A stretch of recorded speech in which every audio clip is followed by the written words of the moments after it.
When deducing the chemical formulas of organic compounds from skeletal structures, the presence of atoms other than carbon or hydrogen, such as nitrogen, oxygen, or the halogens, can lead to complexity. In interpreting these structures, we will continue to assume octets of electrons, and our job will be to decide how to complete the octets. We will assume, as we did for hydrocarbons, that the octets of carbon are always completed with single bonds to hydrogen. Carbon atoms will not have lone pairs. Nitrogen atoms typically have 3 shared pairs and 1 lone pair. Oxygen atoms typically have 2 shared pairs and 2 lone pairs. Halogens will have 1 shared pair and 3 lone pairs.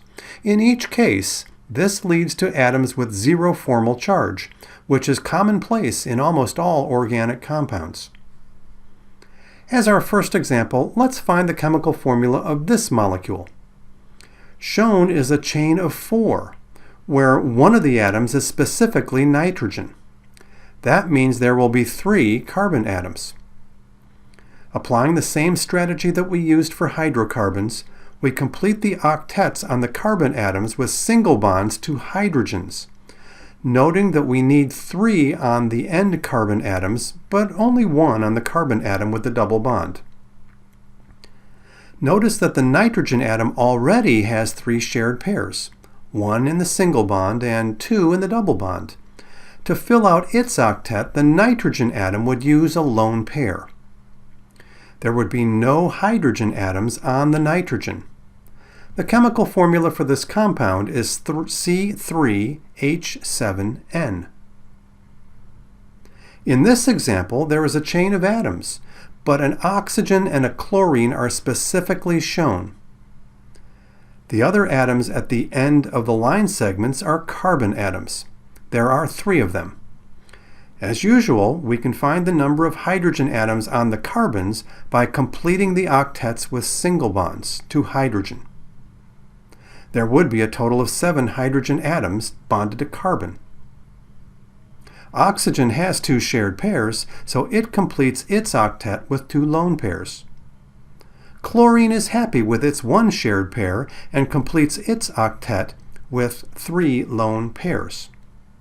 The bottom line is that oxygen and chlorine do not have any hydrogen atoms bonded to them. The chemical formula for this compound is C3H7ClO. If you're wondering about the order in which the elements are listed in the formula, there is a rule of thumb.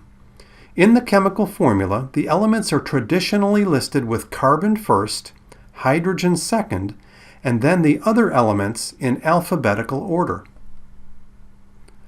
Hydrogen atoms on oxygen and nitrogen will sometimes be explicitly shown, as in these structures. This is usually the case when the oxygen or nitrogen is at the end of a chain of atoms. The chemical formulas of these compounds are C2H6O and C2H7N. Notice that each of these molecules has a 2-carbon chain with 5 hydrogen atoms. While the chemical formulas are shown in the formal way, you will often see them written to provide more insight into how the atoms are connected. For example, the molecule on the left is often written C2H5OH, indicating the 2-carbon chain.